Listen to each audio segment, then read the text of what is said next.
दोस्तों जीएसटी में मिला एक बहुत ही इम्पोर्टेंट रिलीफ आपके साथ इस वीडियो में शेयर करने वाली हूं। तो वीडियो में आगे बढ़ने से पहले चैनल को सब्सक्राइब ज़रूर कर लीजिएगा। डेली जीएसटी में कुछ ना कुछ इम्पॉर्टेंट चेंजेस हो रहे हैं। सभी चेंजेस के साथ अपडेटेड रहने के लिए चैनल सब्सक्राइब कर लीजिए और बेल आइकन को प्रेस कर लीजिए।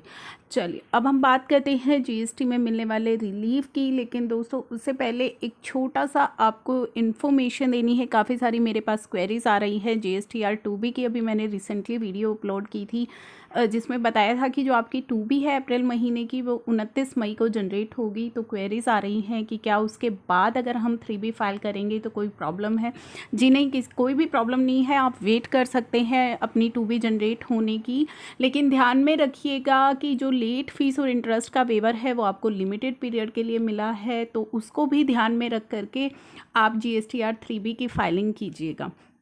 अब हम बढ़ते हैं अपने रिलीफ की तरफ। तो दोस्तों ये क्या रिलीफ है, आपके बहुत ही काम आने वाला रिलीफ है। काफ़ी सारी चीज़ें आपके साथ भी इस तरह की प्रॉब्लम्स जो हैं हो जाती हैं, तो ये काफ़ी इंपॉर्टेंट रिलीफ है। इसे ध्यान से ज़रूर सुनिएगा, आपके काफ़ी काम आ सकता है ये जो जजमेंट है। दोस्तों इस केस में क्या हुआ था, ये जो इस केस के जो फैक्ट थे, जो पिटिशनर है हमारा वो एक एक्सपोर्टर है और जीरो रेटेड सप्लाई जो है वो करता है October 17, November 17 and February 18। Accordingly जो पिटिशनर है ही is entitle to refund claim of SGST का जो रिफंड क्लेम है उसके लिए वो एंटाइटल था for October month, CGST for November month and CGST, SGST and IGST for February month. तो ये रिफंड उसके बनते थे इन मंथ्स के।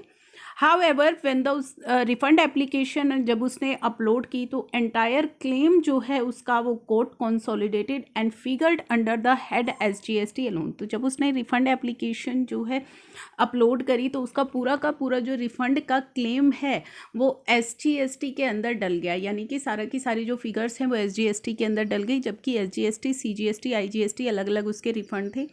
तो while considering the refund application जो असिस्टेंट कमिश्नर ऑफ जीएसटी है एंड सेंट्रल एक्साइज है रिस्ट्रिक्टेड द रिफंड क्लेम, उन्होंने उसका रिफंड क्लेम रिस्ट्रिक्ट कर दिया to the extent of petitioner liability for the respective month only under the SGST. तो SGST तक ही उसका रिफंड जो है रिस्ट्रिक्ट कर दिया और उसको एक नोटिस इशू कर दिया, एक शो कॉज नोटिस इशू कर दिया कि आपका जो सीजीएसटी और आईजीएसटी का रिफंड है उसको रिजेक्ट क्यों ना किया जाए, क्योंकि पूरा का पूरा जो उसका रिफंड है वो कंसोलिडेट हो गया, वो जो फिगर है वो कंसोलिडेट हो गई एसजीएसटी के अंदर।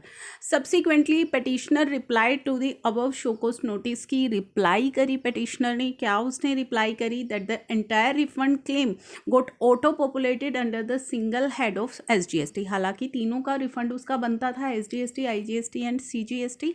तो पिटिशनर के पास शो कॉज नोटिस जब आया तो उसने उसकी रिप्लाई करी कि जो एंटायर रिफंड क्लेम है वो हमारा ऑटो पॉपुलेट हो गया है एसजीएसटी के अंदर। The respondent rejected the refund claim made in respect of CGST, IGST on the ground. उसके बाद भी उसका जो रिफंड क्लेम है सीजीएसटी का और आईजीएसटी का वो रिजेक्ट कर दिया गया। किस बेसिस पर, that the petitioner has not furnished any documentary proof in support of his claim, कि सीजीएसटी और आईजीएसटी का जो सपोर्टेड डॉक्यूमेंट है, सपोर्टेड जो प्रूफ है, डॉक्यूमेंट्री प्रूफ है वो सबमिट नहीं हुए हैं। तो इस बेसिस पर जो है उसका रिफंड रिजेक्ट कर दिया गया। Being aggrieved with the order passed by the respondent, petitioner ने फाइल किया आगे पिटिशन।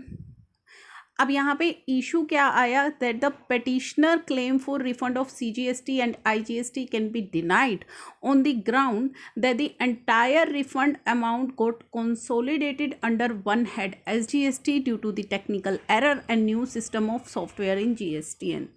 तो यहाँ पे जो मेजर इशू था दोस्तों, वो इशू ये था कि क्या जो उसका रिफ़ंड है कंसोलिडेट हो गया एसजीएसटी के अंदर, जो पूरा का पूरा सीजीएसटी और आईजीएसटी का है वो ऑन द जिसका कि रीज़न था टेक्निकल एरर या फिर जो न्यू सिस्टम ऑफ सॉफ्टवेयर है जीएसटीएन का, उसकी वजह से, बेसिकली टेक्निकल एरर की वजह से ये जो है काम हुआ। तो क्या जो रिफ़ंड अमाउंट है सीजीएसटी का और आईजीएसटी का वो उसका डिनाई होना चाहिए, उसे नहीं मिलना चाहिए, क्योंकि ये जो टेक्निकल एरर उससे हो गई है। नोटेड दैट एट पर the order passed bye respondent the supporting, अब यहाँ पे मद्रास हाई कोर्ट का ये मैं पढ़ रही हूँ कि मद्रास हाई कोर्ट ने क्या कहा। The honourable Madras high court held noted that as per the order passed by the respondent, the supporting invoices and document furnished as a proof of export by petitioner were in order, यानी कि जो भी उसने exporter ने जो proof अपने export के proof जो सबमिट किए दे वर इन ऑर्डर, वो टोटली ऑर्डर में थे, करेक्ट थे। Therefore the petitioner is eligible to get the refund claim under the 3 head, तो वो एलिजिबल है तीनों हेड्स के रिफंड को क्लेम करने के लिए, IGST, CGST and SGST। Observe that petitioner can not be expected to produce some proof due to the error that on the part of any software in GSTN। तो यहाँ पे देखा गया कि petitioner से आप एक्सपेक्ट नहीं कर सकते कि वो कोई प्रूफ जो है सबमिट करे जो कि हुए हैं एरर की वजह से, और वो एरर भी जो है वो किस वजह से हुई है, on the part of software in GSTN के किसी सॉफ्टवेयर की एरर के जो प्रूफ हैं वो आप petitioner से एक्सपेक्ट नहीं कर सकते प्रोवाइड करने के लिए। Wherein the entire refund amount of ITC got auto populate, जहाँ की उसका पूरा का पूरा जो ITC है वो ऑटो पॉपुलेट हो गया अंडर SGST में instead of SGST, CGST and IGST। Further noted that petitioner ने in reply to show cause notice, यानी कि जो उसने शो कोस नोटिस की रिप्लाई करी थी, has categorically stated that the entire refund amount got auto populated under the single head of GST। तो उसने वहाँ पे बताया था कि पूरा का पूरा जो अमाउंट है वो SGST में ऑटो पॉपुलेट हो गया है। More over the petitioner has also filed the return application, वो मैनुअली भी फाइल कर चुका है।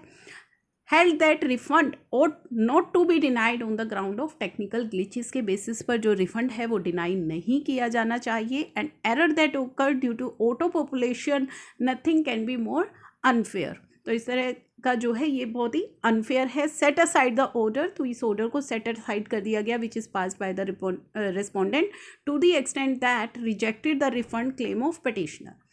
तो बेसिकली अगर कोई ITC जो है टेक्निकल ग्लिचेस के बेसिस पर डिनाई नहीं किया जा सकता, ये इस ऑनरेबल मद्रास हाई कोर्ट की काफ़ी इम्पोर्टेंट जजमेंट है। काफ़ी सारे केसेस जो हैं उनमें इस तरह से प्रॉब्लम्स आती हैं जब आप रिफ़ंड एप्लीकेशन फ़ाइल करते हैं, तो टेक्निकल एरर की वजह से, जो टेक्निकल ग्लिचेस की वजह से जो रिफ़ंड रिजेक्ट हुआ है तो वो रिजेक्ट नहीं होना चाहिए। तो दोस्तों, अगर आपके साथ भी इस तरह की कोई सिचुएशन है, इस तरह का कोई केस है आपका भी, तो आप ये इन केसेस का रेफरेंस ले सकते हैं। तो काफ़ी इम्पोर्टेंट ये केस है। इसी के साथ दोस्तों मैं इस वीडियो को यहीं पे क्लोज़ कर रही हूँ। चैनल को सब्सक्राइब ज़रूर कर लीजिएगा और बेल आइकन को प्रेस करना मत भूलिएगा, ताकि कोई भी इम्पोर्टेंट अपडेट हम अपलोड करें उसकी नोटिफिकेशन आपको मिल जाए।